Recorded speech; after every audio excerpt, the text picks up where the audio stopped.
Okay, good morning and welcome to the Institute for Security Studies. Together with our co-host News24 and the Seidel Foundation, we welcome you to this 90-minute discussion on South Africa's long-term development prospects under a government of national unity. A special welcome to our online audience joining us via live stream across multiple platforms, as well as those in our closed Zoom session. I have been told we have close to 200 registrants on our Zoom room. Some house rules does apply to this discussion.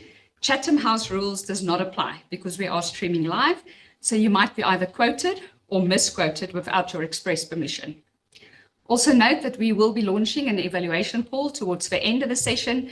So to those in our online Zoom room, we do ask you to kindly fill that in. And to those in the room, you're also welcome to fill it in. It's been provided on your seats. So my name is Alize. I am part of the African Futures and Innovation Program here at the Institute for Security Studies, and I'll be your moderator for today's conversation. So the formation of South Africa's Government of National Unity represents a significant moment in our country's history. This coalition government arrived much sooner than many experts anticipated, bringing with it both opportunities and challenges. It offers South Africa a pivotal chance to implement much needed structural reforms to drive inclusive economic growth and enhance governance. The potential benefits of this government is promising. Job creation, poverty reduction, tackling inequality, and it has indeed rekindled hope for many in our country. Today's event marks the launch of the South Africa's Long-Term Development Prospects 2043 report. The study launched today provides a sobering assessment of where the country is headed under a business-as-usual scenario. It also outlines 8 sectoral scenarios and identifies critical reforms in each one of these scenarios and sectors, giving us an optimistic forecast of what South Africa's future could potentially look like. The report quantifies what is possible if the coalition government can indeed unite behind pro-growth strategies and effectively deliver on the urgent growth reforms needed in our country. Drawing on extensive data modeling, the report demonstrates the tangible benefits of coordinated implementation, policy implementation, and not just the formulation thereof. So joining me on stage is 2 of our panelists. The third one I'll introduce, but you'll see him a little bit later. So first off, Dr. Jakkie Cilliers. He is the founder and the former executive director of the Institute for Security Studies. He currently serves as the chair of the ISS Board of Trustees, and he heads the African Futures and Innovation Program. Jakkie has extensively researched Africa's long-term development prospects. One of his most recent books, Africa Tomorrow, Pathways to Prosperity, offers a very comprehensive view of the continent's future. And his earlier work, Fate of a Nation, explored South Africa's political, economic, and social trajectory. Today, Jakkie will be taking us through the key findings of this study in a much-needed interactive presentation using the African Futures and Innovation portal. Xolelwa, Kashe-Katiya, is a dynamic leader with extensive experience in strategic scenario development and long-term planning. She is the former managing director of Maropeng Africa, where she oversaw efforts to bring South Africa's rich history to life. She also served as a director at the Mapungubwe Institute for Strategic Reflections, MISTRA, contributing to high-level research on South Africa's socio-political landscape. Currently, she leads the Indlulamithi South Africa Scenario Project, a flagship initiative that explores possible futures for the country through rigorous scenario planning.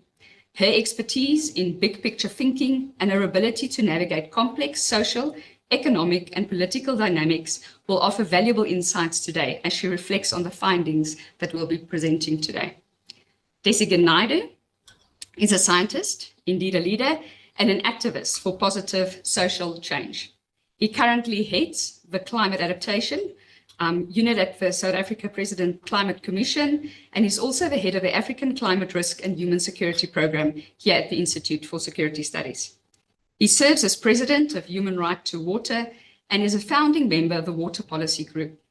Desigan sits on multiple water advisory boards, and his extensive experience in climate adaptation, water governance will bring a critical lens to today's discussion. given that climate resilience and resource security are fundamental to the country's long-term growth and stability. So thank you to all three of you joining us today. And without further ado, Jakkie, I'm going to ask you to come to the stage and to give us an overview of the key findings. Thanks, Alize.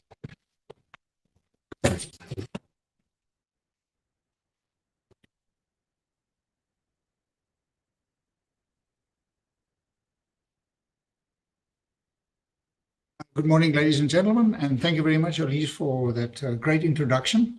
So I've taken you to the front page of the website that we host at the African Futures and Innovation program at the Institute. It's a very large website. It was launched by President Ramaphosa in June of 2022. I'm going to present from the website. I want to start off by saying that if you want, I'm going to say a few words about the forecasting platform and the methodology. For more information on this, go to the About section on the website. There's a tremendous amount of information. I will say something additionally about that on the forecasting methodology, the forecasting platform, the data that we've used, and how we model. In the thematic section of the website, you can find different themes, how Africa is going to evolve on energy, on demographics, on climate, and so on, how global developments impact on the continent. I'm going to speak to you on one of the geographies that we have forecast, in this case, South Africa.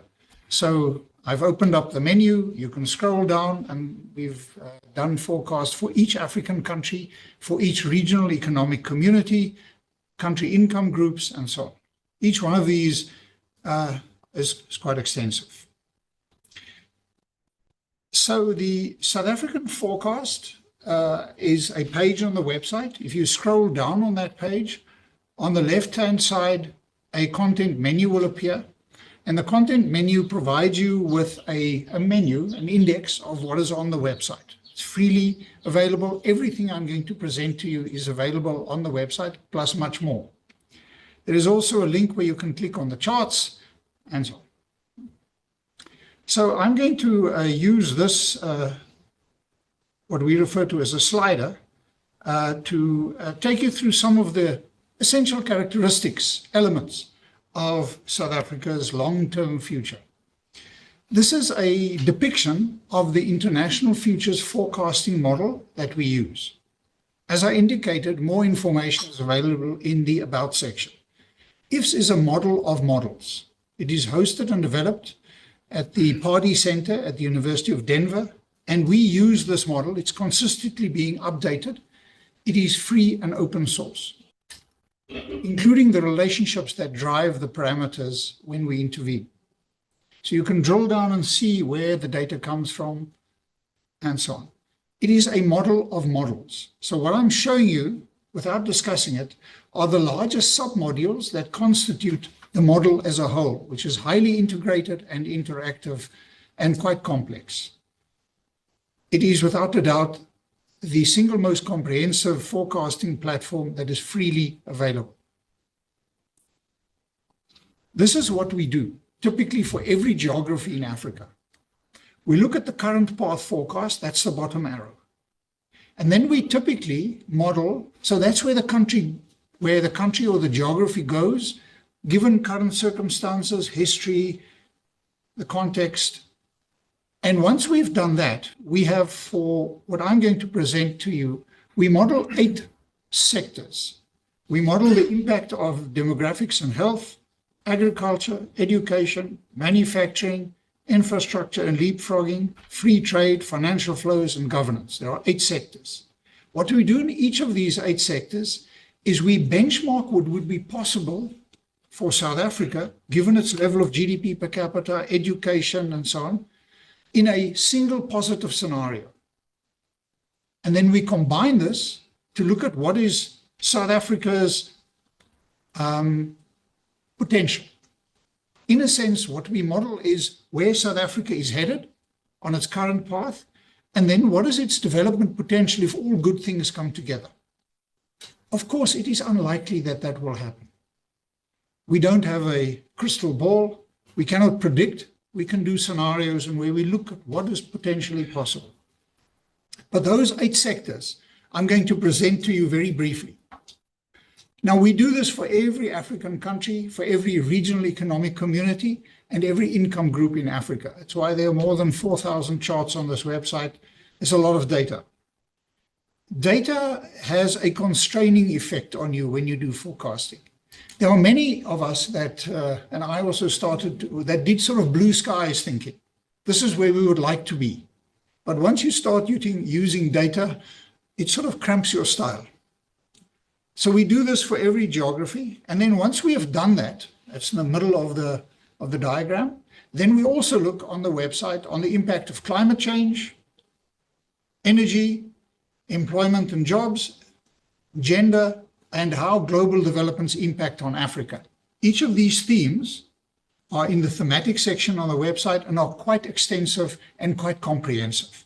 We've done global scenarios on Africa's energy transition and so on and so forth. I'm not going to discuss more about the methodology or the approach, but that middle segment, those 8 current path and the 8 sectoral scenarios, giving you a combined impact is what we did for South Africa. So South Africa's population is projected to grow from about 61 million people to about 74.4 million people by 2043. We have not brought in the latest Stats SA census. As you know, there's a bit of controversy around that, and we weren't completely convinced that the data is reliable. So this shift will place significant pressure on urban infrastructure and services, necessitating substantial investments to accommodate the growth in a safe and a sustainable manner. We always start with population, it's sort of the basics. It's also the easiest thing to forecast. South Africa's GDP, the total size of the economy, is expected to increase from about 392 billion. Everything that I'm showing you is in 2017 constant US dollars, so not in rand, to about 634 billion by 2043. So that's a 62% increase from 2023. That is huge. However, this growth is quite modest compared to other upper middle income countries. There are, I think, 56 upper middle income countries globally. And since South Africa is one of 8 upper middle income countries in Africa, we compare South Africa with those 56 or 58 global upper middle income countries. And I think our current path analysis is really a concerning trend. And it underpins the need for structural reforms to address persistent challenges such as inequality, unemployment, and deindustrialization. So that is a history and forecast of the size of the South African economy. On the left is 2017 US dollars, and at the bottom is the time period from 1990 onwards with data until about 2022, and then a forecast until 2043. That is the 2007-2008 financial crisis and its impact globally and on South Africa. That is the impact of COVID-19 on the South African economy. So this looks like quite an optimistic forecast. And as I've said, this is then our current path of where we think South Africa, the size of the South African economy. However, GDP per capita, the total size of the economy divided by the population, peaked in 2013, and South Africa will only recover to that level in 2036. That is a sobering statement. That is 23 years that it will take us to get back to where we were in 2013. The country is growing more slowly than most other upper middle income countries. In the end of apartheid in 1990, South Africa's GDP per capita was about $4,200 above the average for upper middle income countries. By 2023, it was about $4,900 below. And in the current path forecast, it will be about $12,000 below by 2043. Now, why do we use 2043? Everything we do, as you saw on the front page of our website, is done in support and in collaboration with Ordo NEPAD. And NEPAD, which is the development agency of the Africa Union, is the custodian of Africa's development plan, Agenda 2063. Agenda 2063 was established, launched in 2013. It looks backwards 50 years till the establishment of the OAU in 1963, and it looks forward 50 years to 2063. And it is implemented in 10-year implementation plans. Since 2063 is fine when you're doing forecasts on climate change and so on, it's very distant when you're doing this kind of work. So our forecast horizon is 2043, which is the end of the third 10-year implementation plan of Agenda 2063. 2013, 23, 33, 43, 53, 63. This is that same story now in graphical form. At the bottom, time period from 1990 until 2043, the blue line is South Africa, GDP per capita. The orange line is GDP per capita for the average for upper middle income countries globally. It shows the extent to which, on this very brute measure, South Africa is slowly and surely falling behind. We know this. This is no, we know about the fact about how slowly South Africa has been growing in recent years. On the current path, poverty rates are anticipated to decline only modestly. So if we use the World Bank measure of $6.85, which is the monetary poverty level that we use for upper middle income countries, about 57, more than half of South Africa's population lived in extreme poverty. And it comes down very slowly. And it comes down very slowly because of our high levels of inequality, a very small informal sector, which can absorb inequality and unemployment. And these factors mean that growth does not in South Africa translate into poverty reduction, despite the fact that more than 26 million South Africans are on social grants. Had it not been for social grants, it would have been a much worse situation. So that's a depiction on the left-hand side of the percent of population, on the right-hand side of the number of South Africans living in extreme poverty. On the left-hand side, the ratio, the percent of people living in extreme poverty comes down marginally. But on the right-hand side, we see that the number of South Africans living in extreme poverty actually increase on the current path, because of course the South African population is growing. South Africa's poor human capital endowment is the most significant drag on multi-factor productivity growth. Growth comes from the contribution that labor, capital, and multi-factor productivity or technology make. And when you look at technology, our contribution that is made within the South African economy to multi-factor productivity in South Africa is very low, because we have very severe and acute malnutrition, high levels of inequality, poor health, high disease burden. Largely because of HIV/AIDS, the life expectancy in South Africa is 11 years below the average for upper middle income countries globally. Only Botswana and Namibia have comparable high levels of HIV/AIDS. And this has been a huge drag on South Africa's development. The Government of National Unity can play a critical role by ensuring policy coherence, accountability, and effective implementation. Amongst the 8 scenarios that we model, our better governance scenario has the largest positive impact on poverty reduction, and is second only to free trade in improving GDP per capita by 2043. Again, this is not a surprise. Poor governance has been a characteristic of South Africa, particularly since Jacob Zuma became president. In the combined scenario, where we combine these 8 scenarios with one another, it provides a substantial potential uplift in South Africa's economic and social outcomes. The scenario forecasts almost a 32% increase in GDP per capita above the current path forecast by 2043. Now remember that even our current path forecast is an improvement in GDP per capita. So a 32% increase on that is quite aggressive. indicating that coordinated and comprehensive policy actions can significantly alter South Africa's development trajectory. So that would be the size of the South African economy on the current path, the blue line at the bottom, versus the combined scenario, the combination of the 8 scenarios in the top orange line. So so our forecast is that South Africa would grow at a rate of about 2.4% out till 2043 in the current path. But on the combined scenario, we'd get to about 4.6% GDP growth. So the National Development Plan that was finalized in 2012 set a growth target of 5.4%, average growth rate for South Africa. We've never come close to that.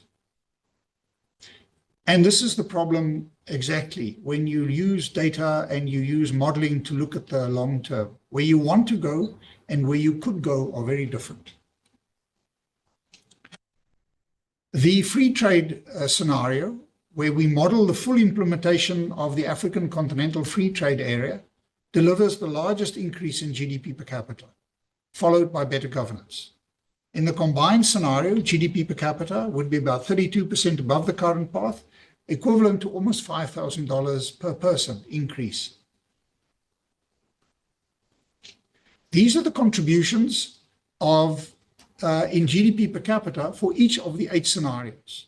So that's what I meant, that the Continental Free Trade Area scenario has the largest reduction in extreme poverty, followed by governance, manufacturing, agriculture, financial flows, education, demographics and health, large infrastructure, and leapfrogging.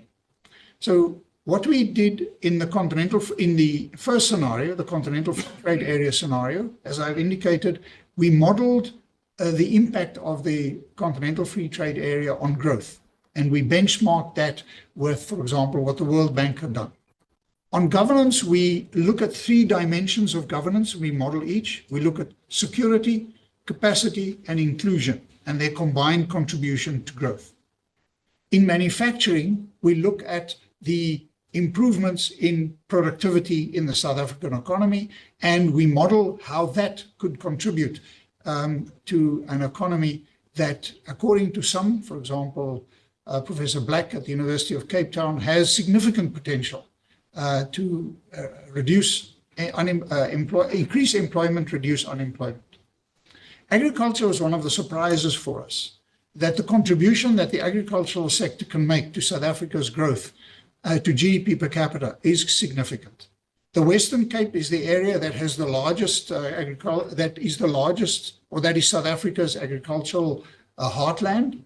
But along the East Coast, particularly the former homelands, KwaZulu-Natal, former Ciskei, Transkei, these are areas that are under traditional, where land is communally owned, that if we can unlock that potential, it can make a huge difference to South Africa's agricultural contribution. Financial flows consist of more foreign direct investment, remittances, less illicit financial outflows, and of course, foreign direct investment. Of these, foreign direct investment is by far the most important. And we were very aggressive in pushing foreign direct investment up, but it has less impact than what we actually thought. Education and health only change over the long term. That's why they have such a limited impact. Think of it. A child has to go through all the grades at school and possibly tertiary education before he or she contributes, in actual fact, to the economy. I think the poor contribution of large infrastructure and leapfrogging is maybe the other surprise. South Africa, by comparative standards, has good infrastructure, but we suspect why this has limited impact is because much of that infrastructure is in disrepair. And so much of the effort is in repairing the existing infrastructure. Because inequality is stubborn, poverty reduction per scenario is modest, even in the combined scenario. Better governance has the most impact, followed by agriculture. In addition, so we would need to carry on with social grants, grow the informal sector, and we would have to carry on with employment schemes. These are the reductions in monetary poverty using $6.85 per person in South Africa in each of those 8 scenarios, plus the current path and the combined scenario. So the line on the right-hand side that goes to the, is obviously the most aggressive, shows that in the combined scenario, extreme poverty can possibly get to about 50% instead of the 64% that it is at the moment. That is still very, very low. That is really a concerning forecast. Carbon emissions, South Africa released almost 500 million tons of CO2 from fossil fuels in 2023, which we can reduce to 366 million tons as it transitions away from coal. Let me show you what this looks like. Firstly, South Africa needs an energy production future based on renewables, nuclear, and gas. Now, I'll say something around that. Let me show you this. So this is our current energy production in South Africa. Most of it is coal. This is 2023. Nuclear is 2.1%. There's a sliver of renewables and a sliver of gas. This is 2023. By 2043, on the left-hand side is the current path. On the right-hand side is the combined scenario. So in the current path, we think that South Africa will, by 2043, still be dependent on coal for 66% of its energy production. You can't get away from coal. If you look at the right-hand side, after we throw everything at our energy sector, coal can reduce to about 44%. But it is still a significant burden on South Africa. Other renewables, we can increase from 32 to 44%. Nuclear, we modeled the additional 2,400 megawatts that is already announced in the Integrated Resource Plan for 2021. So nuclear expands to about 2.8%. But the future for South Africa is renewables, gas, and nuclear. There's no way of getting away from this, unless you expect South Africa somehow to develop without energy. So, to conclude, a series of recommendations. The report is quite long on the website. We have so many plans in South Africa, and strategies, and compacts. What we don't have is implementation. And we don't have a consequence management to fix, stabilize, and professionalize municipal, provincial, and national government. We need a more flexible labor market in South Africa. Very contentious, difficult, but if you want to deal with unemployment, you have to do something to relax the very rigid labor market that we have in South Africa. This is often considered some kind of ideological issue. It is not. It is just simple, basic economics. We need to pursue an export-led growth strategy. That seems to be happening with the Government of National Unity. We don't have an export-led growth strategy. We hide behind protective barriers and inward industrialization. We try and keep foreigners out of the economy, make it as difficult as possible for foreign companies to invest. We need to invest in education, particularly, and in health. We have lost almost 2-3 decades in the lack of real reform on the educational system, and the indices of the ability to read for meaning speak for themselves. We need to unlock investment in the mining sector, tourism, and light manufacturing. Our natural market is in Africa.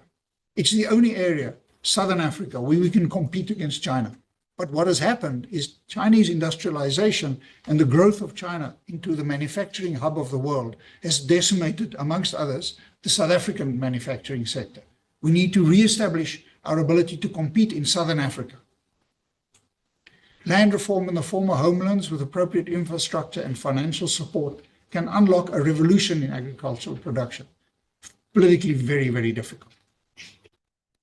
We need to facilitate the growth of the informal sector. By comparative standards, South Africa is a very small informal sector.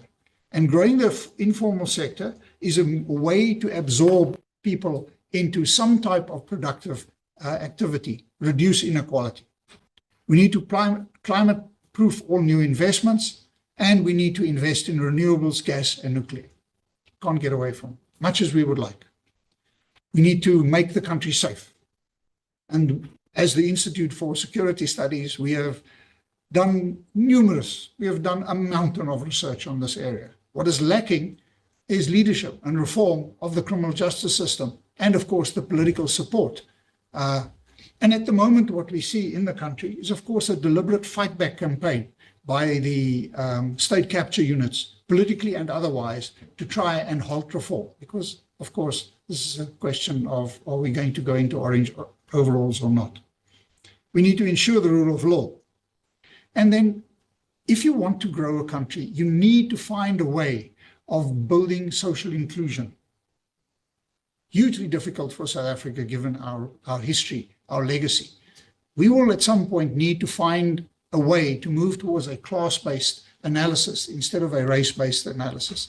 The results are the same. The majority of poor South Africans are black, and we need to do everything possible to change the racial structure of our economy. But you can't do that based on race-based policies.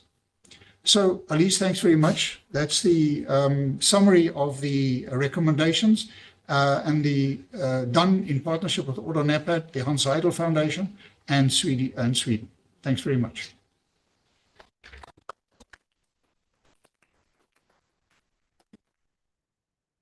I'm going to ask you to join me on stage. So I think what we've seen from Jakkie is quite a comprehensive overview, but a very data-driven overview as well. Xolelwa, I'm going to turn to you first, and specifically given your strategic perspective and the work you've done in the Indlulamithi scenarios, can you reflect on what you've seen Jakkie present? Thank you very much, Chair, and thanks, Jakkie and the ISS for such an informative report, but also the opportunity for Indlulamithi to also participate in the validation of the report and now to comment on it. And as indicated, I mean, there are lots of synergies between the two parcels of work because we're both working with future studies. Although the ISS is more data focused and also global in its nature because the data is drawn from a global platform, but also the sectors. And I think for us, that's something that we found very interesting and potentially useful for even our work going forward, because it gives a granular detail of specific sectors. Because with Indlulamithi, as much as we looked at the global landscape, it was more in terms of global phenomena such as health issues like the pandemics, technology, and so on. But I must say that I think there's value in terms of using sector-specific categorization strategies when building scenarios. I mean, what you released is actually quite ambitious, I must say, even looking at just the current pathway. I mean, you do say that you believe that these aspirations are quite achievable. And with us, I think the difference now comes in terms of not only just the horizon, because ours is more South Africa based, and the horizon is much shorter. We're looking at 2035, whereas you're aligning to the African agenda, the AU's agenda, but with the horizon of 2043. And also the sectors for our scenarios were interwoven. Ours are not as aspirational, I must say. And oftentimes when we present the Indlulamithi scenarios that we launched, the 2035 scenarios, a lot of people start saying we are prophets of doom because we have a very troubling vulture culture scenario, which is a nation that's actually vulturizing or cannibalizing itself with both internal and external vultures coming in to take what they believe is theirs through criminal ways, or there's a criminal syndicates that become endemic, and we've already started seeing indications towards that. We also have the Hadida nation, or Hadida home rather, which is a very noisy, bickering nation. When it comes to, I mean, you've mentioned ideological tensions that we have, which are legacy issues as a country, and they seem to continue into the present, where you see in the political space, there's a lot of that bickering. I mean, we've seen our parliament, how loud it is, but also society at large. You go to even social media platforms, is a fight every day.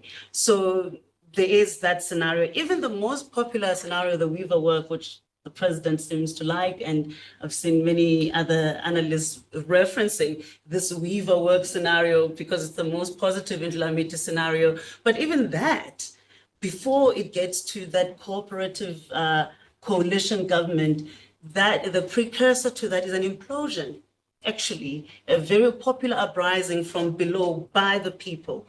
So, I mean, I suppose with us, all three scenarios have those elements that are quite frightening, but with the Weaver work, with a positive outcome after the so-called revolution. And I think really, when I look closely at the current path also, I mean, when we landed with the last scenarios, we were at the worst case scenario that was driven by inequality, where there was it was a state of lawlessness, and that was even amplified further by COVID. And that's why we had to refresh the scenarios to get to these ones. So already we were coming from the worst case scenario. So it was difficult for us, like when we were reading the report, when you look at things like the economy, you know, some improvements in terms of the GDP. You think, how is that possible with, you know, because at the same time, we're thinking about these two ugly scenarios that we have, which is that of a bickering coalition government, by the way, a one that is vulturizing itself. So then I think that's where it would differ. But in terms of population, you know, the demographics, I think the numbers are similar. With us, we land at 70 million at 2035 and you at 73.4. In terms of, there's acknowledgement that poverty is still going to remain with us.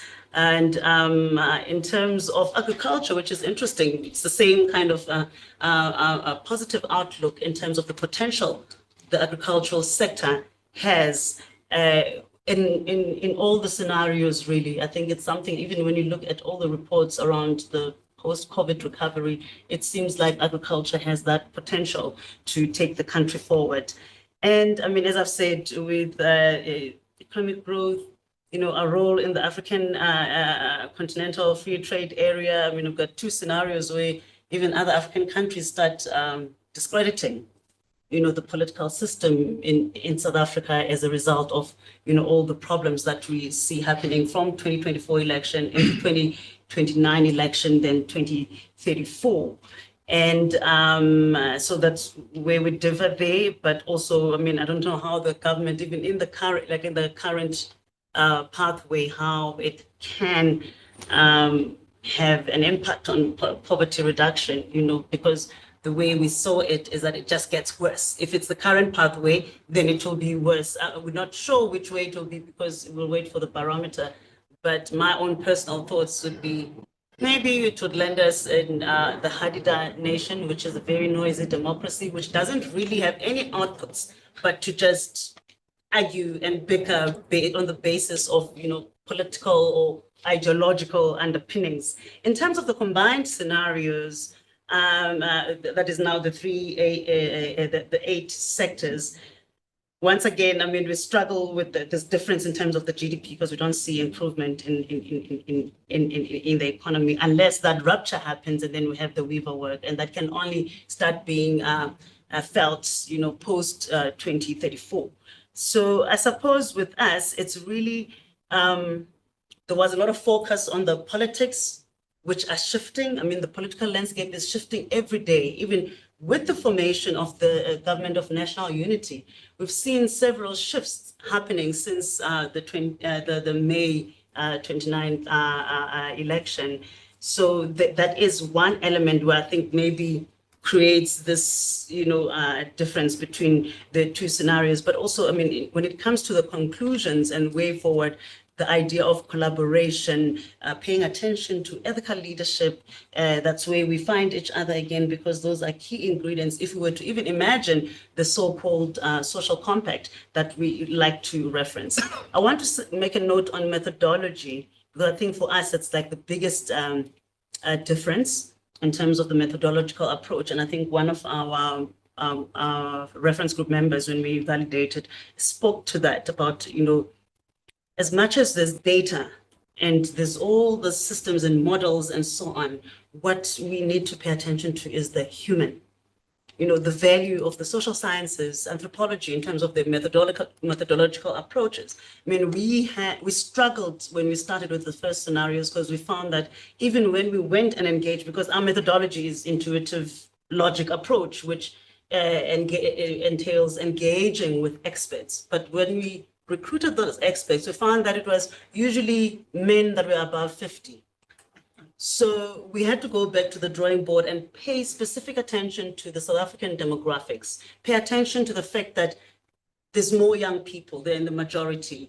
You know, we had to pay attention to race, we had to pay attention to gender, and so on. And it took a lot of like rounds of finding strategies. We knew that we're not going to find them in rooms such as this one if we're looking at young people. We had to create some digital platforms, you know, that sort of like mirror social media platforms where these debates can take place. And that's how we managed to extract, I mean, some of the most fascinating findings from the youthful group in the first round was the issue of human trafficking, which is something we're not even thinking about. We do not even understand it as well.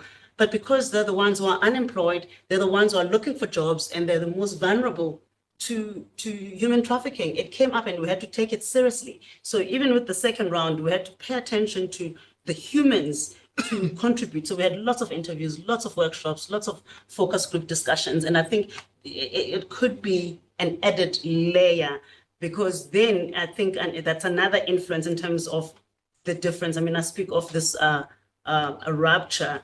And I think because one of our key driving forces is that of internal security that is threatened by anger and resentment and distrust that exists among South African citizens. And I think as the ISS, I mean, that's your area, but it came out for our scenarios as one of the key drivers amongst the three drivers towards the future of South Africa. And I think that's something that we need to look at because it's not well understood, but what we found is that it ranked very highly in terms of its potential impact on our future. And in that key driving force, we're looking at things like social dislocation of young people. We're looking at anger, again, and distrust, which manifests in violent crime, violent protests. We look at the historical trauma that is still not dealt with. I mean, we've had the TRCs, the RDPs of the soul, but the festering wound that South Africa has not really been effectively dealt with. And that anger is carried out, and you see it even in young people. And there's very little spaces for integration where South Africans can actually achieve or attain social cohesion. And really without meaningful inclusion of young people in all these different platforms, we still run the risk of creating this passivity amongst our citizens. But also there's the issue of migration, which keeps coming up and we keep silencing it. So there's a lot of like speaking past each other when it comes to, you know, immigration control, land reform. You spoke about that as something that we need to actually pay attention to. We found that it also adds to that resentment where citizens are wrangling over even the constitution itself, because there's this feeling that land reform has not really been dealt with. But also, I mean, the party politics. I don't know what it is about South Africans. We still try, I mean, young people do politic outside party political spaces, but we still find that there is that, you know, persistence of intra-party political conflict and factionalism, and then it bleeds into the nation, it bleeds into what government is doing, and which is now there's that risk in terms of this government of national unity. We certainly saw it 2 years after the first government of national unity. And it's so interesting how now that's been, you know, modeled against that, whereas that one only lasted 2 years and then it imploded. So, I mean, we do agree with you about collaboration, because for the most positive, after the implosion, we see that for us to take the nation forward, there has to be that collaboration, not just political parties. We have to have a strong civil society, which has legitimacy, and activist business sector, big business in particular. And just off the basis of the history, you know, the benefits that big business, you know, made, you know, historically, and how then they can be compelled to also invest in taking the country forward, as opposed to waiting for government to sort itself out. So, I mean, all of those brought together, and we see the Weaver Nation actually being driven by young people who are activists, faith-based groups, artists, the creatives. So we see that positive scenario, the ideal scenario that takes us on that growth path being actually as a result of that moment of implosion and then rebuilding after that. Otherwise, it's difficult to see anything, you know, us moving from this worst case scenario that we found ourselves in last year to a positive growth path. So I think I'll leave it there. It's just my response for now. Thank you. Thank you very much. And I'm going to get to this again, but I do want to ask you, Jakkie, just to respond. I think the one narrative that comes through strongly is about strong governance. You call it better governance. And when you model, you talk about security and capacity, both of the elements that you mentioned needs to be addressed, and then the accountability as well. Could you just quickly, again, just reiterate the impact of a good governance scenario on South Africa's future? Yeah, so we were quite surprised by when you take those three dimensions, security, capacity, and inclusion, there's some impact on it is in actual fact better, more government effectiveness, which is something that the World Bank and a variety of organizations model and follow and track. And that's really what you want to achieve, because what we've seen since the last two decades is really a deterioration of government effectiveness and the ability to govern in South Africa. And we see that evident. And you refer to the nature of South African politics. And I think what we tend to underestimate is just the political infighting and contestation around issues, particularly around state capture, that is happening in South Africa. We see that play out almost on a daily basis in Parliament. And then you see the two largest parties that have created the Government of National Unity that come from such diverse backgrounds. And but maybe going off on a tangent there, I think that we were quite surprised by how the impact of course, of government effectiveness spans through everything within the economy. It improves the quality of your education, it improves your manufacturing potential, your trade, and everything. So it's the one thing that really is like a cross-cutting issue. And the closest, well, it's part of that, but the issue of rule of law, stability, of course, also speaks to that. But it really is, and that's of course. There's been a lot of talk in South Africa on the capable state, the developmental state, but the state in many areas is dysfunctional. It's not working. There are some signs that there could be improvement, but at the moment, but it is really a long haul given the damage that has been done. And the problems are that many of the efforts that have been made to improve government effectiveness and capacity have in actual fact turned out to be problematic.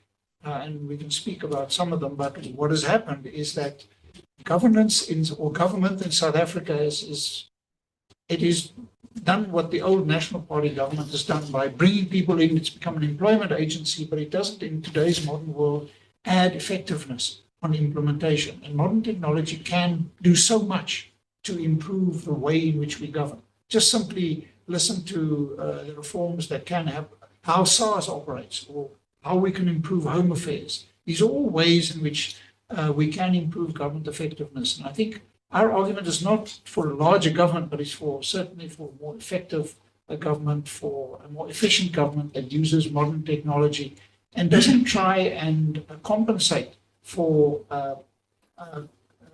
productivity and for government effectiveness by bringing more people in, because that's what we've done. It's a big issue, and then I think lots of room for improvement in that really is to the benefit of all South Africans. Yeah, and I'm sure we'll unpack that a little bit when we open up the floor for questions. But Des, again, I'm going to turn to you. You sit in a unique position in the Presidential Climate Commission.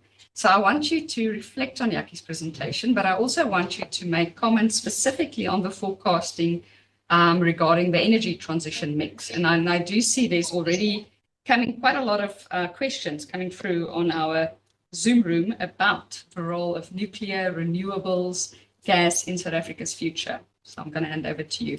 Thank you. Let me be clear. I don't have a mandate from the presidency to talk on behalf of the presidency. So you'd have to accept my ISS hat today. But first, just to preface the comments around the energy mix with a few others. Firstly, having the availability of a data-rich platform to engage is a really big deal. It seriously is. And it takes away a lot of the speculation. It starts to test some of the assumptions, and this is crucially important around our planning and how to move forward. The second is something that I know Jakkie knows about it, but he didn't emphasize it in this presentation, is that we're sitting in a very interesting global environment in the world today. The world today is not what it was a decade ago, and the future certainly isn't what it was a decade ago. And it isn't just about the 50 elections that are happening around the world this year, 49 planned and one added, because what we're seeing already from those elections is a mega shift in the global policy environment. I mean, there is the shift to the right. There is the massive shift to a national security first paradigm by very powerful players in the world. There are direct attacks on multilateral systems by those who hold up the flag of democracy in the world. This is one of the ironies of the system that we live in. And to contrast, on the African continent perhaps for the first time after a long time wants to give a very meaningful input into developing an African platform around our own future. So there's an issue of timing. Maybe if Africa did this 30 years ago, we might have had a better result because we have a lot more to wade through in the current global environment. The second is around the standing of the political class in the world. The point you made about the youth and the youth disinvestment in the South African environment, in the formal structures, is a global phenomenon. It's a difficult phenomenon for people as old as I, because we don't really understand it. But the youth are quite confident about the way they're engaging with the shaping of the world. And they have very interesting places to point to as results. One of those is climate change. The youth expression around climate change outside the formalized structures is enormously effective. The youth mobilization around the war in Gaza has demonstrated how global opinions can shift outside formal institutions. So us playing a catch-up, if you like, Jakkie, on what governance needs to be is something that I think we need to ponder on. But let's talk to the energy mix. Now, the one thing about South Africa's climate position is that in this government of national unity, one party has been very pronounced on its position, and none of the other parties have opposed it. So this is a plus. And in general, all of the parties in that coalition, either explicitly or by an absence of protest, have invested in this idea that South Africa's trajectory is to a renewable energy dominated economy into the future. The thing that is in big discussion is pace and scale. And this is a discussion for South Africa. It is a discussion that's happening everywhere in the world. And I would like to venture that our noisy democracy, and you are right, we are, our noisy democracy is far more succinct around its expression and its trajectory than many players where we didn't expect this.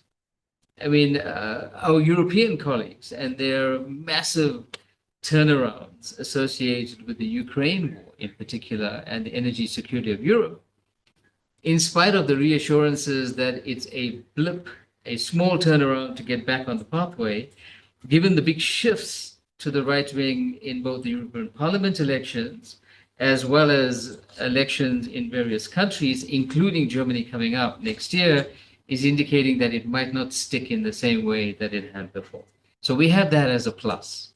The second thing that we have to engage around this issue around pace and scale is that this notion of this being an exclusively nationally controlled decision is a fantasy. We operate in global chains around these matters. So even the most ambitious high carbon person in the South African environment, in as much as they like to hang on to the coal industry, this is simply not practical.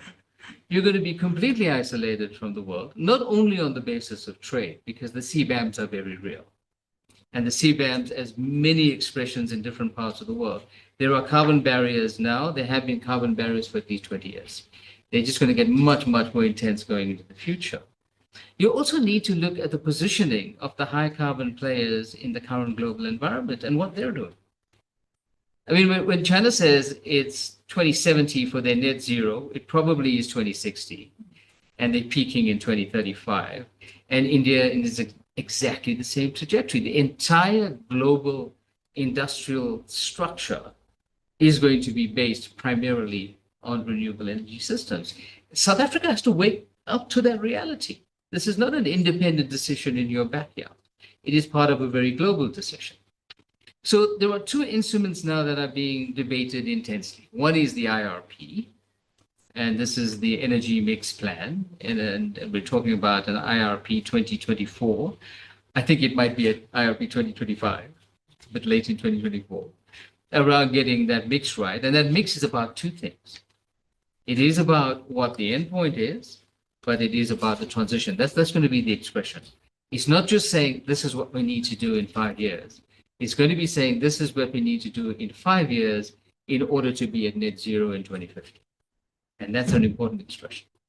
The second expression is the NDC, the Nationally Determined Contribution.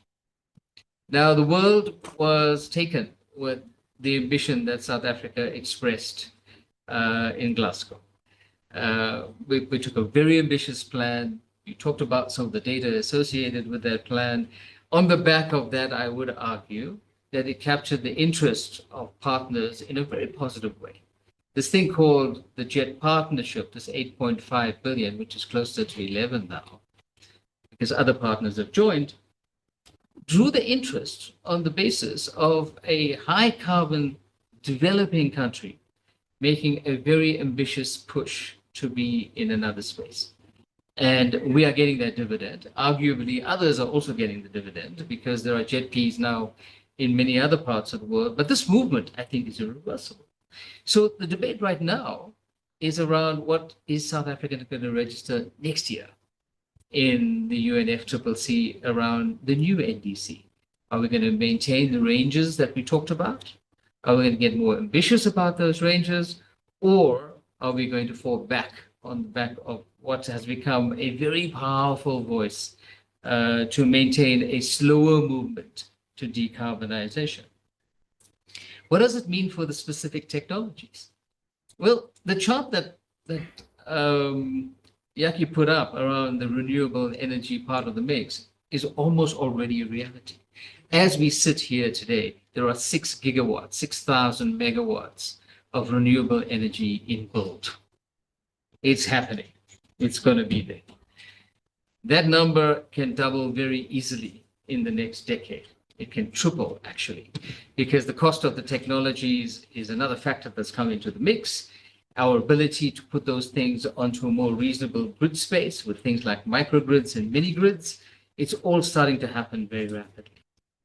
The bigger questions around this is what is the long-term future for the carbon-based, the high carbon-based energy installation generators in our system? Well, there are only 2 big generators that are still going to be inside their design life when we hit the 2050 net zero target, and that's Medupi and Kusile. None of the other power stations will have their design life extended to that point. They might be stretched a little, but it's not going to reach there. And there is no plan in the current IRP to build more coal-fired power stations. So that story is kind of over. The story you have to concentrate on is, with the rest of the options, what is going to be the nature of it? And nuclear is the one that's drawing a lot of debate, as it should, because nuclear is not an easy decision. There are 3 basic issues around the nuclear debate that I think we have to absorb. The first, it's not a thing that you can do at small scale. You either have to do this big or go home, because there's a whole value chain associated with it where the economies of scale really matters. This is not only true of the large installations, this is also true of the SMRs, the small modular reactors. So if you're going to do nuclear power stations, you're talking about 4 or 5, not 1. If you're talking about SMRs, it's not 1 or 2 modules, it's 20 or 30. And that's the scale that you have to operate. The second issue around it is that, yes, it is true that you have to pay a lot of attention to the issues around safety and the environmental concerns. And there are many, many places to learn from. We're not having this debate off the bat, but we have to be talking about the right generation of technology. So we can't be talking about Gen 1s like Fukushima, because that's not on the landscape. We need to be talking about Gens 4 and 5 and beyond. And this is also true for the small modular reactions. The third is that in the nuclear arena, upfront capitalization is not small. This is a very big investment. You've got to put out the big chunks of funds right up front in order to get the installation to be there. Renewable energy gives you safety from all of this. You can be incremental, you can be smaller scale and build up on it, because all of renewable energy is modular. It does have certain difficulties around when you have solar and wind available and when you don't, but there are loads of backup options. And the optimization of control is something that's gone to a different degree of the system. And then there is the big gas question for South Africa. And gas is for South Africa, this is a really big issue. One is that we're punting on this as the transition fuel. Gas takes us from the coal base into the renewable energy base. But gas reliability is a challenge. And there are three issues associated with that. One is the primary import point we were looking at, which is Cabo Delgado, has a few challenges associated with it that we know about. And securing that is something that we have to work a lot harder on. There have been pronouncements made by the Mozambican government. There have been pronouncements made by the new presidential candidates that will take over in Mozambique, and they sound positive, but there are some real issues to be dealt with around Cabo Delgado. That's one. Two is the issue around our infrastructure.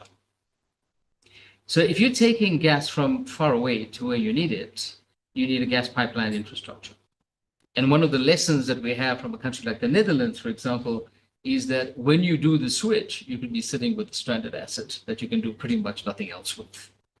Now, some investigations are being made about repurposing for hydrogen, for example. The numbers are not easy. They're very, very difficult numbers. And the third issue, which we thought we would not have to think about, is the safety of the infrastructure, of gas infrastructure. And the incident in Johannesburg has made us all think really long and hard about what that reality is. And that's a really big part of it. But there's another part of that in the infrastructure that is really important, because the primary carbon link for gas is around efficiency of conveyance. So gas escaping as methane really damages your greenhouse gas emissions very, very rapidly. So the integrity of your infrastructure is absolutely key. So on the energy front, there's a lot to examine. And there are very big decisions to be made, and they have to be made in the very short term. But they have to be made. Let me pause there.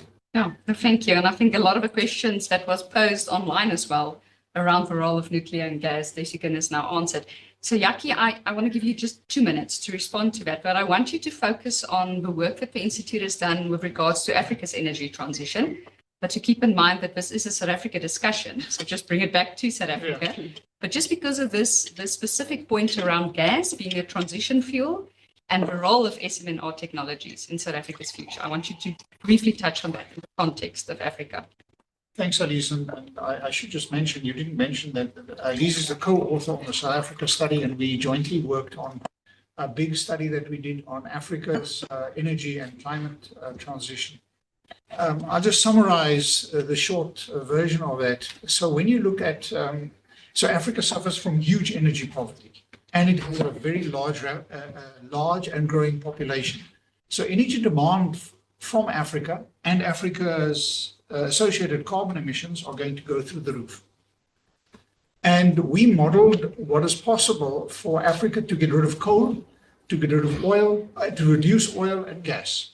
And we looked at the United Nations Environmental Program, their 2023 production report. It was UN Environmental Program 2023 production report, to see what is possible. And the short version of that is that on current technology, Africa can't get away from gas because gas is your transition fuel. So we can reduce oil. We can maybe eliminate coal. Coal is South Africa, Botswana, Zimbabwe, Mozambique. It doesn't really affect other countries. But there's no other technology that can replace your fossil fuel gap, your energy gap. So you can do the fleet of SMRs and build nuclear, and you can ramp up renewables as rapidly as you want to. But unless there is a huge technology breakthrough on storage and so on other things, you really face a problem. So who's going to fund the stranded assets on gas investment in Africa? And what is that future? And is the international community prepared to fund gas exploration? And will Africa use the gas for domestic use? Because at the moment, Africa is a net energy exporter. It's mostly gas and oil that we export and coal that we export. And of course, what needs to happen is we increasingly will have to use that for our own energy needs and stop exporting gas, coal, and oil. And then our carbon, so if we go down this route where we reduce oil and eliminate coal, but our gas production carries on and we use that domestically in Africa, there's the stranded acid issue, but also there's the carbon emissions issue. Because our forecasts are that Africa's carbon emissions overtake by the second half of the century are the largest globally. More than China, more than India, more than anybody else, for a variety of reasons. This is a big issue. So is the rest of the world going to will Africa be able to negotiate more carbon emissions? And or is there a way through which carbon taxes, and we modeled 4 different types of carbon taxes, if they can fund the African transition, and is there a way that Africa can trade its ability to act as a carbon sink for more emissions? So lots of complicated issues, but I think generally the world is not paying enough attention to the growing energy player demand, carbon emitter, that is Africa long term. It is going to change the world when it comes to energy to an extent that I don't think people realize. Thanks, Jakkie. So I'm going to ask our in-person audience to start thinking about the questions that you want to ask. And I have already received questions from our online discussion, quite a lot of engagement there going on as well. So while you think about that, I've got one question that I'm going to take advantage of. And it's a question around the poverty rates that we've seen in your scenario, Jakkie. So on a business as usual scenario, poverty rates we see remain exceptionally high. But even under the most optimistic scenario, and you also mentioned this, Xolelwa, we're not getting rid of poverty as if it's quite sticky. So, I mean, if we had the answer, I wouldn't be asking it, but what can we do? So what are the driving factors behind that? Why are we seeing that? Why are we not getting rid of that? And what should we be looking at? What type of policies should we start looking at to start tackling that? So I'm going to ask both of you to very briefly respond to that. Xolelwa, do you want to go first? Because I've been saying a lot of stuff. I think for us, when I'll reference the past scenarios that we did, we found that, the biggest challenge is the inequality, and it comes in many different forms. So even if it means access to education or the quality of education, upward mobility, it impacts on all different facets of South African life. And as long as we have not dealt with inequality, we will not deal with anything, including poverty. And also reducing inequality is not something that can be done by government alone. That's when I keep referencing big business, that there is a huge role to play by business, even maybe improving efficiency of government. Jakkie has spoken about how inefficient government is. Whereas there's expertise that reside within the private sector. So how do we forge those compacts? If we're going to have meaningful compacts, then these are the areas that we would need to tackle. And but then we would need a legitimate government with strong leadership that can compel the private sector to deal with that inequality. And I do believe that if we can just focus on inequality alone, many of these things will fall away. But we can't look to government alone to reduce the inequality of our country because it's structural, it's historical, and that's why it persists. Let me add on to that because it's a nice segue to making a kind of a counterpoint, and that is that only government can in actual fact do the transfers and regulate big business and trade to reduce poverty. So you are right. But what we have in South Africa is a particularly capital intensive economy, partly for a variety of reasons that relate to labor inflexibility and the structure of our economy where we come from. So you have to unlock the opportunity economy, which means you have to provide support and allow these only small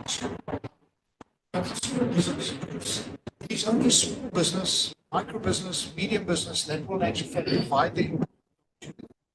So that takes us to the next point, that is to be able to reduce inequality and poverty. You have to grow this economy and double the rates, triple the rates that we are speaking about.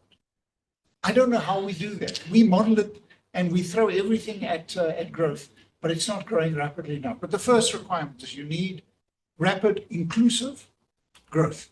That is employment creation.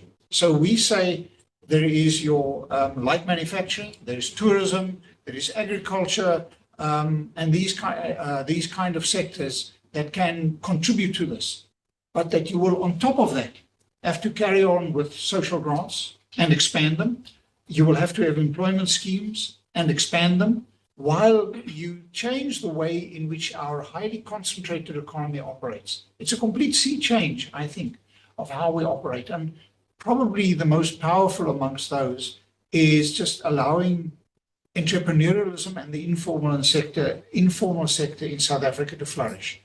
Because only the informal sector, in actual fact, and we have a very small informal sector in South Africa, can alleviate some of this. But it is probably the most concerning issue in our forecasts. Yeah. Yes, I did want to ask you, but from a perspective, and you've got 2 minutes, Desigan, because I want the online Okay. and the in-person audience to ask questions. The energy transition, is there a possibility within the energy transition to tackle poverty reduction? Absolutely. Absolutely.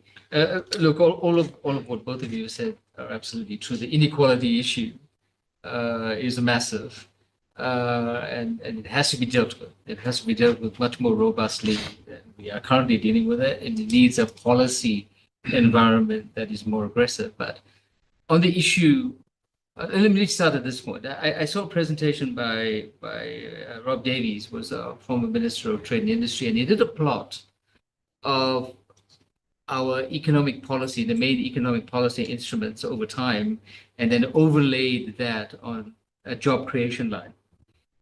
And the only policy that created substantively more jobs than there were before was the RDP. And everything that happened after that point grew an economy very powerfully, because the gear years were high growth years for South Africa, did not create any new employment. It just went down. He needs to publish this so that we can all engage it. It's reviewed in the paper. So let's go back to exactly that point. What worked in the RDP space? And when we're looking at more broadly climate change, what would work in that space? So one of the most powerful programs that brought people from no work to work almost instantly was working for water. So one of the things that we're engaging now is conceptualizing a working for climate program, because there's a whole bunch of work that we need to do that can be very labor intensive, and it can progress people up the ladder in the same way that working for water did. You know, it provided people employment for 6 months, but it provided training and assistance with various connections so that people actually continue into the world of work, and they have a reasonable record of people budding out their own businesses, for example, micro enterprises, all of them. So in the context of climate change in general, there is huge possibility inside this. Some of the experiments are already starting in the design of what this will mean in a place like in Mpumalanga, because if Mpumalanga organizes to have a transition without a fallback, it's going to become a very rapidly desperately poor province. So the economic beneficiation mechanisms around that, around the new value chains that will support the renewable energy economy or low carbon economy are already at work, and they work at more sophisticated levels inside that system. The third thing that I think is really critical is that South Africa has not put its hand up to participate in the global value chains around low carbon industrialization. And this is something that we really have to worry about, because South Africa is attractive to the global environment. It serves the purpose of being a different part of the global geography, and this is important for many people. It also has a skills base and an industrial base and an education and training base that is very attractive for people. So absolutely, on the back of the switch to low carbon industrialization in general and low carbon economy, energy in particular, we can be a massive base to grow more jobs, more businesses in this part of the world. Okay, thank you. So finally, I'm going to open up for questions from the floor. I can see you've been burning for a while to ask questions. I do want to, okay, so it's a second question, and I'm going to take 3 questions and a third question here. So we'll start in that order. You can ask all 3 of them, and then we'll address them to the panelists. Please keep the questions short and state where you are from, the institution. Hi everyone. Thank you so much for the insightful presentation and panel discussion. My name is De Villiers. I'm from the Oranje Ontwikkelingsmaatskappy Development Company. Now, our economy is growing rapidly, 10% for the last 3 years, but we are developing an appetite for exports. And since we are in the middle of the country, we need railroads, and we also believe that's the most economical way to go forward. So railways and harbors, what do you think will, under the Government of National Unity and Baba Krisi, do you think there will be a revival for the growth of the economy? Thank you. A good question I want to add to that, because there was an online question around that as well, was around the role of infrastructure investment and how do we tackle the issues in our harbors and how do we get the amount of revitalize rail specifically in the country, and what is the impact of that on South Africa's future? Okay, second question. Hi, my name is Clara Makoka. I run an organization called Lando Wabantu. And sorry, there's no mic today. I'm not good at speaking now. I have one question for each of the speakers, if that's okay. For Desigan, last week Amitav Ghosh was here. He came in, I'm sure you know him, he was speaking about how do we address the climate crisis. And he was saying that, look, the science argument has pretty much been won. The big issue as to whether we actually fix this is inequality. What are we going to do about that? Because it's those that haven't actually contributed the most to the climate crisis that are obviously experiencing the brunt of the consequences. So I just wanted to know what more needs to be done by South Africa to address the inequality aspect of how we're dealing with climate change. And then for Xolelwa, did I pronounce that right? I tried. A lot of civil society actors have been very critical of NEDLAC, right? And in the sense that it hasn't really produced the kind of outcomes we want in terms of social compacting, right? But it seems like Indlulamithi, in the way that they went about collecting their data and doing their work quite successfully in terms of getting to various stakeholders and engaging them. So you spoke about, there having to be spaces for these sorts of conversations, and there isn't enough of them. So from your experience at Indlulamithi, what advice would you give to the GNU in terms of better engagement with people? Because you said inclusion as well is a big issue. And then for Dr. Cilliers, you see that there were 4 factors that impact on the model: climate change, employment, gender, and Africa in the world. I was wondering if you could comment more on the foreign policy environment that the GNU actually needs to operate in.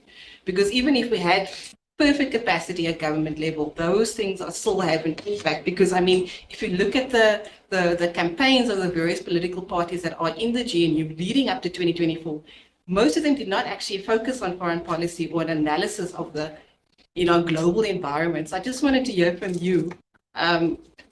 What are the key things that they need to keep in mind, the GNU, in terms of where South Africa is in the world? Thanks.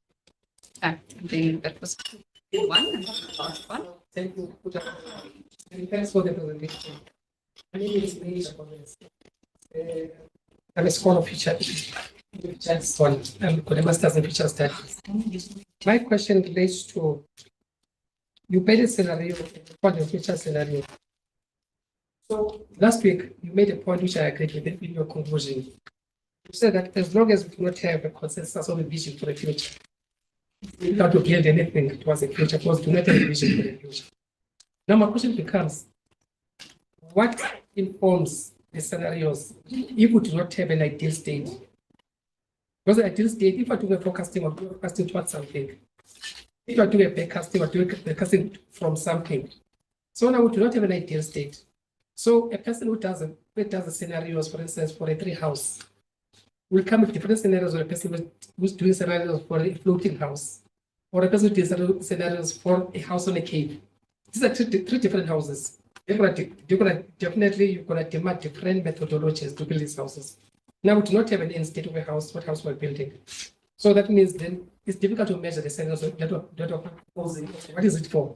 What is the end state of the scenarios? The second question is, the last question. You speak of two different paths, which are called the alternatives. The current path, which I'll say is the possible features alternative. Then the combined scenarios. But I do not know where to position the combined scenarios. It's easy for me to understand the current path. Because if I apply the pastoral environment, then it's this one. Is what we expect to get 20 to 43.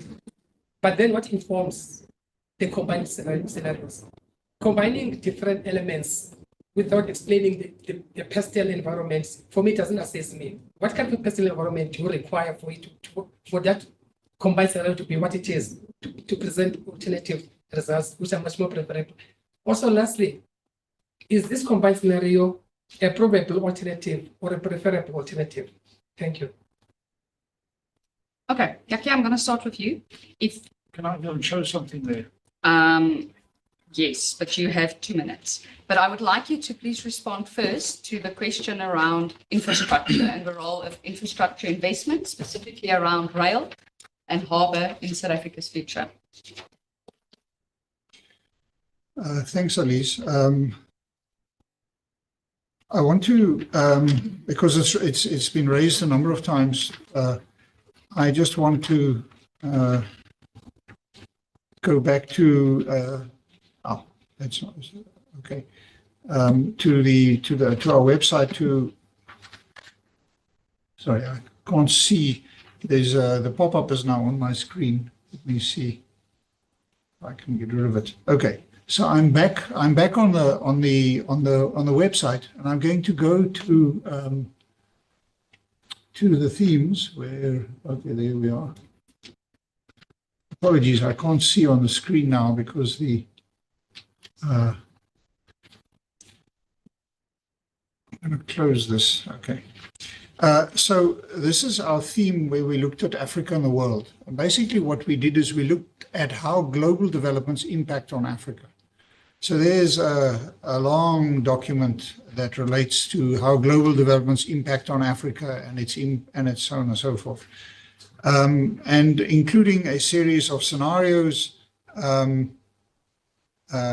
how global developments impact on South Africa. On Africa.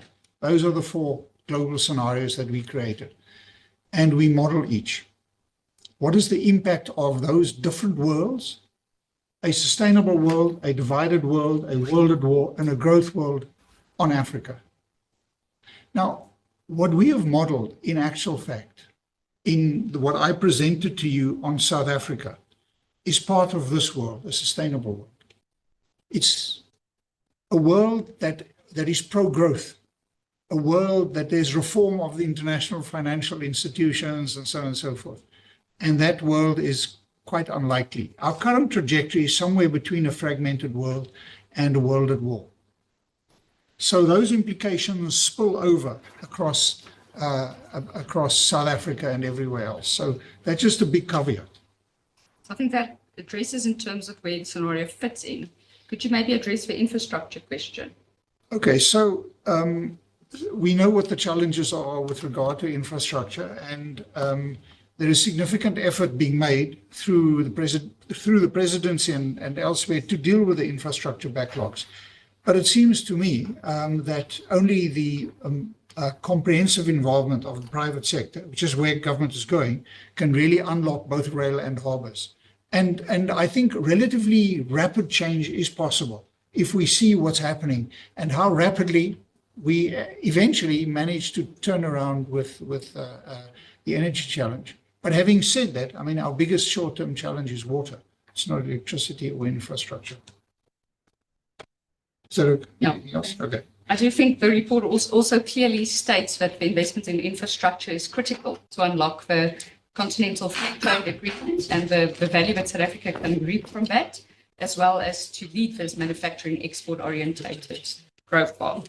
Okay, Xolelwa, your closing remarks, if you could reflect on the advice to the Government of National Unity, and then maybe to touch on the consensus question that was asked as well. We haven't touched on that.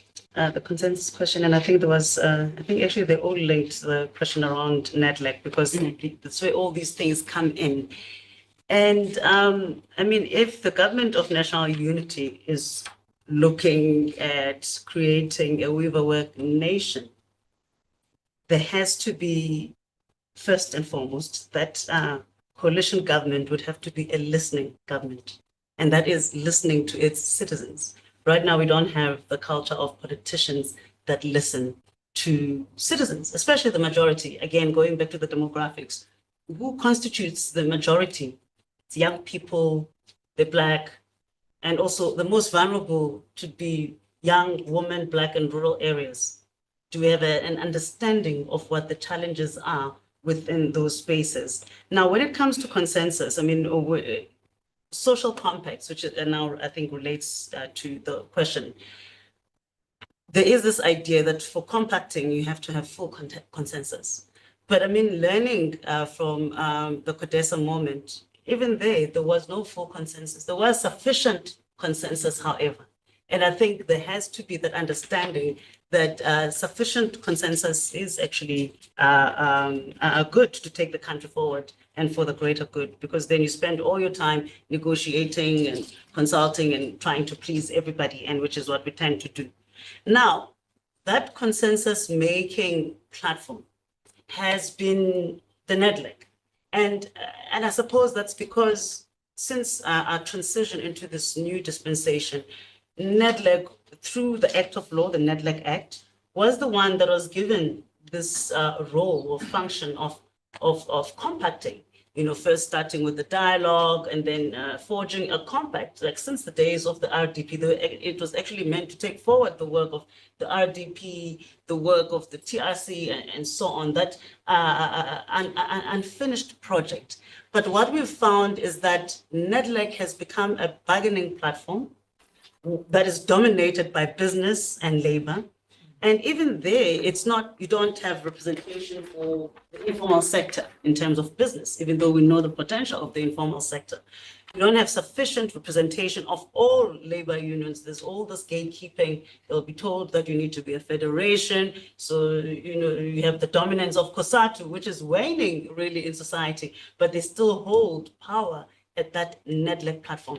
When it comes to civil society, there is no, I think first and foremost, in terms of just NEDLAC being fit for purpose, I don't think there's an understanding of what makes civil society. So there is some representation, but to me, it looks like paying lip service to representation for civil society. They've got a community sector there. However, civil society doesn't have a voice when it comes to the NEDLAC. But we can't move away from the fact that NEDLAC is still that official platform.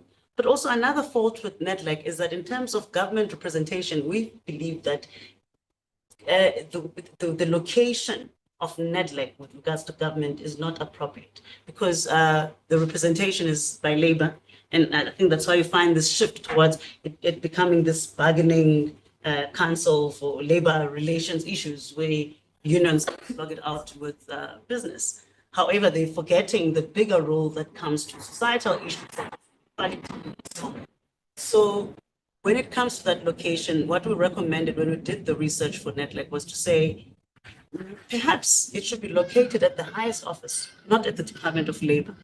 Because you can imagine the minister at the Department of Labor who has a seat there is not concerned with all the other areas. And also there's also this disconnect where you find that the Minister of Arts, Sports, Arts and Culture is also given the mandate for social compacting. And there it's about kumbaya, how do we get along and celebrate the Springboks and so on. And that is also regarded as social compacting. However, if you were to elevate the project of compacting to the highest office, then maybe, and also then added to that, find greater and more meaningful representation without all this gatekeeping that exists there. We found that during COVID, Netlec was quite efficient. We saw an example of good social compacting during COVID. And I think it's because we had this big boogeyman of the pandemic, there was COVID, we didn't understand it, and everyone knew that they were gonna die. So maybe that's also another element to our storytelling that we've learned, that you need to actually get people to know that you will die if you do not do these things. Like if inequality persists, the poor will come knocking on our doors and you will die. So during that time, because everybody knew that they were not immune, we found that business could fall in, we found that labor, everyone was collaborating towards a common good. And there, Netlec was efficient. However, we have not taken lessons from that moment to implement that style of finding consensus, representation, and hearing each other. So I think that's a good point to tie to the question around inequality. Kashe, briefly. Yes, inequality is the big boogeyman, and that's the reality. In fact, Amitav Ghosh's host in South Africa for that visit was Imran Valodia. And Imran and his unit are currently engaging research on the potential inequality of the transition. Because you can have a much more unequal low carbon world than this terrible inequality that you already have. It's not neutral. It has a vector and it has to be engaged. But a very big part of the current inequality retarding the transition is the direct vested financial interest people have in the current fossil fuel economy. And we're not only talking about big business and their shareholders, we're talking about all those people who have pension funds and unit trusts, and of course there are none in this room, who are all deeply invested in those oil and gas companies actually being successful so that you're not poor in your retirement. So there is a lock-in in the system that really needs to be shifted.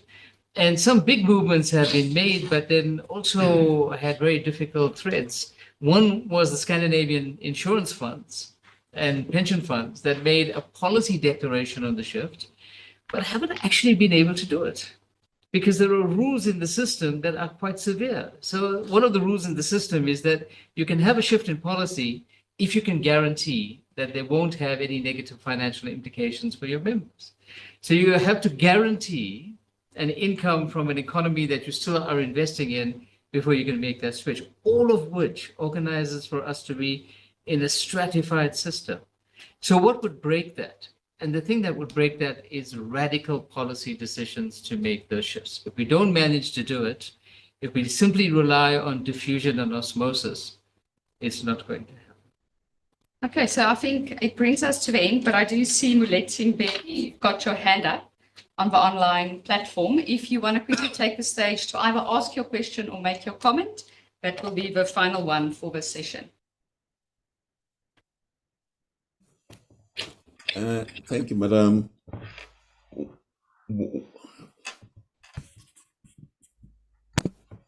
I've had a good listen to the scenarios, but I think we have a scenario missing, which is the political scenario. Governance is not the same thing as politics. Governance is the management of the state. politics is the ownership of the state. Today in South Africa, we have rule by the ANC and the DA, and I agree with Helen Zille there that that's really what we have. But what is ruled by the ANC and the DA is ruled by the English-speaking Christian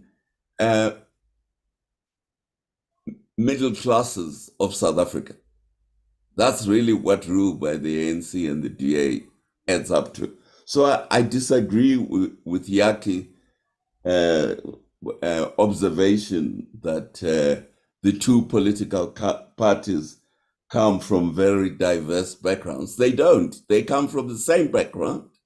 They are English-speaking parties. They come from the middle class.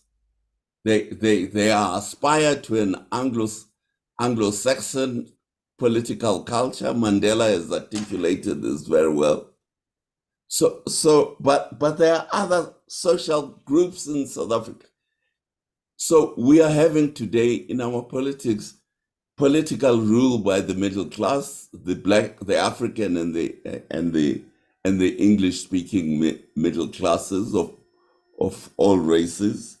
But we have other classes in South Africa. What about the capitalist class? What about the working class? What about the poor? And so on and so forth.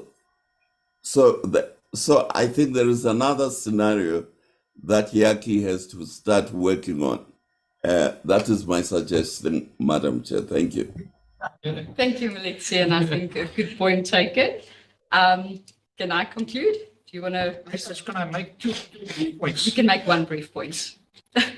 Melixi is right in terms of the absence of political scenarios, because we haven't tried to do that. Second point I wanted to make was that I didn't answer on the foreign policy issue, really. But if you read that theme that I went to, we essentially make the point that South Africa and much of Africa just wants to stay out of the global divides and look after our interests and not be instrumentalized either on Ukraine, Taiwan, or any of this. Our interests are developmental interests. So I also think making the point very strongly about representation, and that is quite important. Okay, so I'm going to ask you and invite you to give a round of applause to our panelists. That I'm going to conclude our online audience and say thank you for joining us online. We appreciate your inputs, your questions. And for those in person, I'm going to invite you to further the conversation as we network for the next half an hour or so outside. Thank you. Thank you.